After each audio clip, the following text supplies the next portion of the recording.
మాట చెప్పినారు, ఉద్యమం నుంచి వెనక్కి మరలితే, ఉద్యమ జెండాను దించితే నన్ను రాళ్లతో కొట్టి చంపండి అని చెప్పి నేను ఉద్యమాన్ని ప్రారంభించిన విషయం మీ అందరికీ కూడా తెలుసు. ఆ తదనంతరం జరిగినటువంటి స్థానిక పంచాయతీ ఎన్నికల్లో, ఆ తదనంతరం జరిగినటువంటి సిద్దిపేట ఉప ఎన్నికలో ప్రజలు బ్రహ్మాండంగా ప్రాణం పోసి ఊపిరిలిదితే అద్భుతంగా ఉద్యమం ముందుకు పురోగమించిన విషయం మనకు తెలుసు. 60 ఏళ్ల సమైక్య పాలనలో తెలంగాణది ఎంత గోస, ఎంత దుఃఖం, ఎంత వేదన, ఎంత హింస, ఎంత అణిచివేత చూసినామో మనందరికీ కూడా బాగా తెలుసు.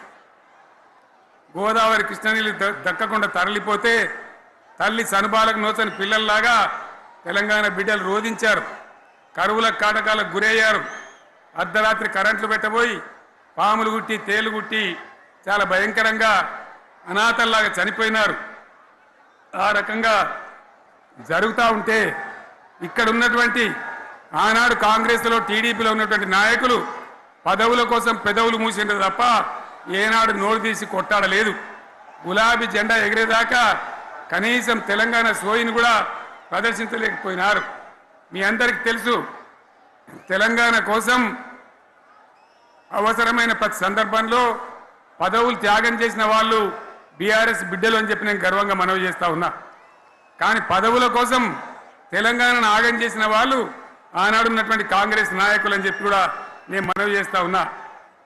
చంద్రబాబు నాయుడు ఆనాడు ముఖ్యమంత్రిగా ఉండి ఎంత ఘోరమంటే హైదరాబాద్ నడిబొడ్డున ఉండే తెలంగాణ గడ్డలో ఉండేటువంటి రాజధానిలో మన శాసనసభలో తెలంగాణ పదాన్ని నిషేధించినాడు. తెలంగాణ అనవద్దని స్పీకర్ ద్వారా రూలింగ్ ఇప్పించినారు. ఇదే జిల్లాకు చెందినటువంటి ప్రణయ్ భాస్కర్ గారు ఆ రోజు ఎమ్మెల్యేగా శాసనసభలో తెలంగాణ అంటే అది నేరమైనట్టుగా పరిగణించి తెలంగాణ పదాన్ని నిషేధించేటువంటి ప్రయత్నం చేసినారు. మిత్రులారా, మీకు అందరికీ చరిత్ర తెలుసు. ఆనాడైనా ఏనాడైనా ఈవెన్ ఈనాడైనా తెలంగాణకు విలన్ నంబర్ 1 కాంగ్రెస్ పార్టీ అని మనవి చేస్తా ఉన్నా. మనందరికీ కూడా తెలుసు ఆ విషయం.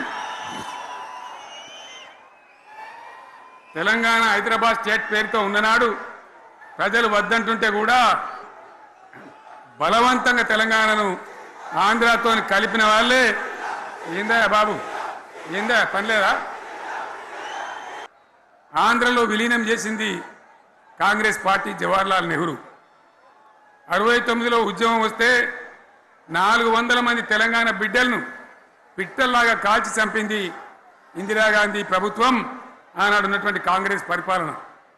మళ్ళీ 2001 నుంచి మనం విజృంభిస్తే నంగనాచిలాగా ఇదే కాంగ్రెస్ వచ్చి మన బలాన్ని, మన ఊపును చూసి పొత్తు పెట్టుకొని తెలంగాణ ఇస్తామని నమ్మబలికి మనతో పొత్తు పెట్టుకున్నది కూడా మీరు చూసినారు.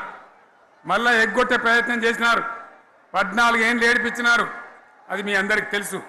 వాళ్ళు ఎట్టెట్లా చేస్తూ ఉంటే వాళ్ళ మోసాన్ని కప్పేయడానికి నేను ఇదే జయశంకర్ సార్ కలిసి 36 పార్టీలతోని సమ్మతి లేఖలు తెచ్చినాం. దేశ రాజకీయ వ్యవస్థను మొత్తం ఒప్పించినాం, కాంగ్రెస్ మెడలు వంచినాం. అప్పటికి కూడా ముందుకు రాకపోతే కేంద్ర మంత్రి పదవుల్లో ఉన్నటువంటి మేమందరం, ఇక్కడ రాష్ట్రంలో మంత్రులుగా ఉన్నటువంటి మిత్రులు అందరం కూడా రాజీనామాలు వాళ్ళ ముఖాన కొట్టి బయటకు వచ్చి మళ్ళా ఉద్యమ జెండాలు పట్టుకున్నాం. ఆ తర్వాత కూడా కదిలిసి రాకపోతే నేను ప్రాణాలకు తెగించి చివరికి ఆమరణ దీక్షకు పొందుకున్న సంగతి కూడా మీకు తెలుసు. ఆ సందర్భంలో భయపడ్డ కాంగ్రెస్ పార్లమెంట్లో ప్రతిపక్షాలన్నీ కాంగ్రెస్ గొంతు పట్టుకుంటే అప్పుడు దిగివచ్చి తెలంగాణ కోసం ప్రకటన చేసిన విషయం మీకు తెలుసు.